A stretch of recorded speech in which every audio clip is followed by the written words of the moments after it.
ললিতা অভিজাত সমাজের সুদর্শনা যুবতী। তার সমাজের নিয়মমাফিক সম্মান আর অর্থকৌলিন্য দেখে তার বিয়ে হয়। তাই প্রথম মিলনের ক্ষণিক চকিত মোহ বিবাহিত জীবনে হৃদয়ে গভীর ভালোবাসার আলো জ্বালাতে সক্ষম হলো না। সম্পত্তির উত্তরাধিকারী একটি পুত্র জন্ম দিয়ে সে তার স্বামীর বাসনা আর পরিবারের ঐতিহ্য বজায় রাখল। এবার তার দায় মুক্তি। স্বামী স্ত্রী যে যার নিজের পথ বেছে নিল। তরুণ সুপুরুষ স্বামীটি ক্লাব, ঘোড়দৌড়ের মাঠ আর থিয়েটারের অন্তরালে আশ্রয় খুঁজল। আর সিনেমার উচ্চমূল্যে সংরক্ষিত আসন, ঘোড়দৌড়ের মাঠ আর রমণীয় কোনো জলকেলির ক্ষেত্র হলো ছলনাময়ী রূপসী স্ত্রীর আনন্দ নিকেতন।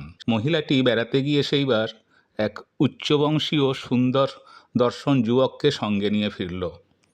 এসব ক্ষেত্রে যেমনটি হয়ে থাকে, শহরতলিতে একটি ছোট বাড়ি ভাড়া নিল, ঘরদোর সাজিয়ে গুছিয়ে প্রেমিক প্রবরকে সেখানে নিয়ে গিয়ে তুলল। কিন্তু এই প্রেমিক প্রবরকে অন্য বাড়িতে রাখার ব্যবস্থা তার ঠিক মনঃপূত হলো না। ব্যাপারটা আরও স্বচ্ছন্দে হলে ভালো হয়। নিজের বাড়িতেই বাঞ্ছিত মিলনের স্বাদ জাগল। কিন্তু উপায় কি? মেয়েদের মাথায় যখন কোনো সমস্যা ঢোকে, সমাধান না হওয়া পর্যন্ত নিস্তার নেই। এ বিষয়ে সেও ব্যতিক্রম নয়। একদিন কি দুদিন সে চুপচাপ ভাবল, তারপর যুদ্ধের একটা পুরোদস্তু ছক তৈরি করে নিয়ে সম্মুখ সমরে অবতীর্ণ হলো। তার প্রেমিক যুবকটির দেহে ছিল দুর্লভ সৌন্দর্য। কচ্ছিত এরকম ছেলে চোখে পড়ে। মাঝারি লম্বা, ছিপছিপে, সুগঠিত তনু, সব মিলিয়ে তার দেহে ছিল মেয়েলি লাবণ্য, যেন কোনো তরুণ দেবদূত। পরচুলা লাগিয়ে তাকে সহজেই দেবী করে দেওয়া যায়, বিশেষ করে তার ঠোঁটের উপর গোঁফের সামান্য চিহ্ন যখন নেই। উপস্থিত বুদ্ধিতে মহিলার জুরি নেই। সে প্রেমিককে একটি সুন্দরী রমণীর ছদ্মবেশ ধারণ করতে পরামর্শ দিল। তাহলে অবাধে মিলন হতে পারবে। পুরু ভারী শীতের পোশাক এই রূপান্তরে সহায় হলো। এই মনের মানুষটির জন্য একগাদা সুন্দর মেয়েলি পোশাক কেনা হলো। 2-4 দিন পর মহিলা স্বামীকে জানালো, গতবার সমুদ্র সৈকতে একজন ভদ্রমহিলার সঙ্গে তার আলাপ হয়েছিল। এবার শীতে তিনি শহরে আসছেন, আর তার আগের পরিচয় সুবাদে তিনি মাঝে মাঝে এবারই আসবেন বলে জানিয়েছেন। পতিদেবতাটি নির্বিকার চিত্তে শুনে গেল। বিন্দুমাত্র আগ্রহবোধ করল না, কারণ তার জীবনের মূল আদর্শগুলোর একটি হচ্ছে স্ত্রীর বান্ধবীদের সঙ্গে কখনো প্রেম নয়। রাতে যথারীতি ক্লাবে গমন, আর পরদিন সেই সুন্দরীদের কথা বেমালুম বিস্মরণ। বাড়ির কর্তা বেরিয়ে যাবার 0.5 ঘন্টার মধ্যেই ছোট্ট একটা গাড়ি সেই বাড়ির দোরগোড়ায় এসে দাঁড়ালো। আপাদমস্তক শীতবস্ত্রে পরিবৃতা দীর্ঘাঙ্গী ছিপছিপে এক যুবতী গাড়ি থেকে নেমে সোজা সিঁড়ি বেয়ে ওপরে উঠে গেল। আসলে গৃহকর্ত্রীর খাস কামরায় এই অতিথি প্রেমিক নাগরে রূপান্তরিত হবেন। যুবকটি বেশ তাড়াতাড়ি তার ছদ্মবেশ রপ্ত করে নিল। মাঝে মাঝে ওই নারী বেশে প্রকাশ্য লোকালয়ে বেরিয়ে পড়বার দুঃসাহসও হলো, এবং এই অভিযানে সে উতরেও গেল। এমনকি 2-1 অভিজাত ভদ্রলোক বা নামজাদা দালাল বেশ অর্থপূর্ণ দৃষ্টিতে তার দিকে তাকাতে শুরু করলো। কেউ কেউ তার আশেপাশে ঘুরঘুর করতেও আরম্ভ করলো। এই বিশেষ ভূমিকার অভিনয়ে ছেলেটি মজা পেল। পুরুষচিত্ত দলিত মথিত করে রহস্যময়ীরা কি সুখ পায় সে প্রাণ ভরে উপভোগ করতে লাগলো। এই তরুণের সাহস দিনে দিনে বেড়েই চলল। থিয়েটারের আসনে গিয়ে একদিন সে বসেছে। সুন্দর রমণীর পোশাক তার পরিধানে, কাঁধ ছাপিয়ে ভেঙে পড়েছে রাশি রাশি নকল চুলের গুচ্ছ।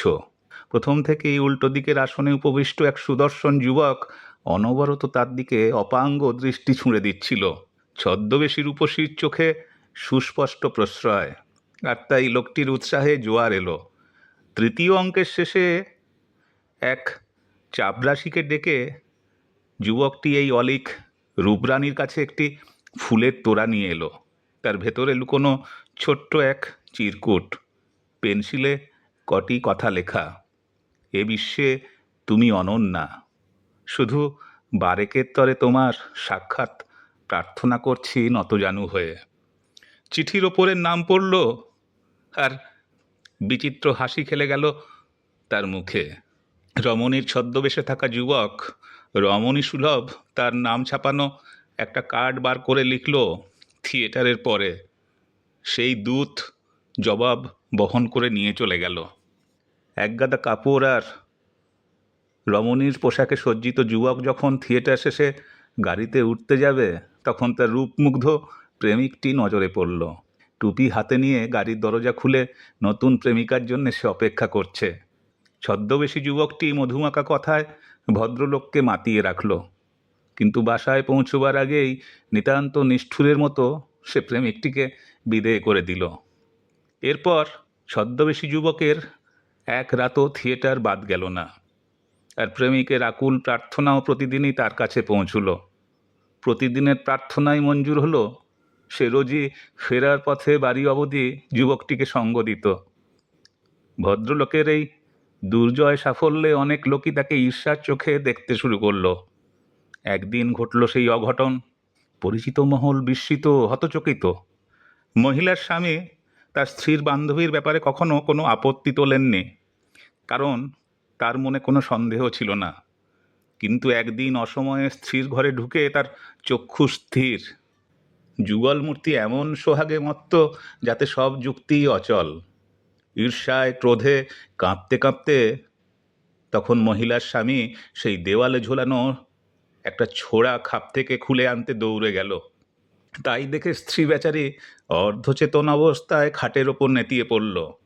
আর এই অবসরে রমণীর ছদ্মবেশী যুবক তাড়াতাড়ি পরচুলো পড়ল, সিল্কের মেয়েলি গাউনটার মধ্যে সুরুত করে মাথা গলিয়ে দিল। তার ওপর চাপালো সেই বিখ্যাত পোশাক, যেটি তার নারীর অন্দরমহলে প্রবেশের ছাড়পত্র। এবার ললিতার স্বামীর অবাক হওয়ার পালা। আরে, এ তো সেই থিয়েটারের সুন্দরী রমণী। তার তোতলানো শুরু হয়ে গেল। এসবের মানে কি? সে জিজ্ঞাসা করল। ছদ্মবেশী যুবক তখন বললে, হ্যাঁ মশাই, আপনার স্ত্রীকে আপনার লেখা একগুচ্ছ প্রেমপত্র দেখবার জন্যেই এখানে আগমন। যেগুলো না না, নিরপরাধ অথচ প্রতারিত স্বামী বেচারা তার কথায় বাধা দিল। মিনতির সুরে বললে, থাক থাক, তার আর দরকার নেই। ছোড়াটা আবার খাপে আশ্রয় পেল। নিরুত্তেজ গলায় ছদ্মবেশী যুবকটি বলল, ঠিক আছে, আমাদের সাময়িক সন্ধি হলো, কিন্তু ভুলবেন না আমার হেফাজতে কিন্তু বিষম অস্ত্র রইল। সম্ভাব্য সব ঘটনার জন্যে সেগুলো সর্বদাই তৈরি থাকবে। ভদ্রলোক দুজনকে অভিবাদন জানালো। তাদের অপ্রত্যাশিত সাক্ষাৎকারের ওইখানেই ইতি। এরপর অভিজাত স্ত্রীটি তার প্রেমাস্পদকে আর মহিলার পোশাকে সাজাবার প্রয়োজন বোধ করল না। সুদর্শন স্বামীটিও সেই স্মরণীয় দিনগুলোয় নকল প্রেমিকাকে যতটুকু সঙ্গ দিয়েছিল, এখন আসলটিকে তার চেয়েও বেশি বেশি চোখে চোখে রাখল।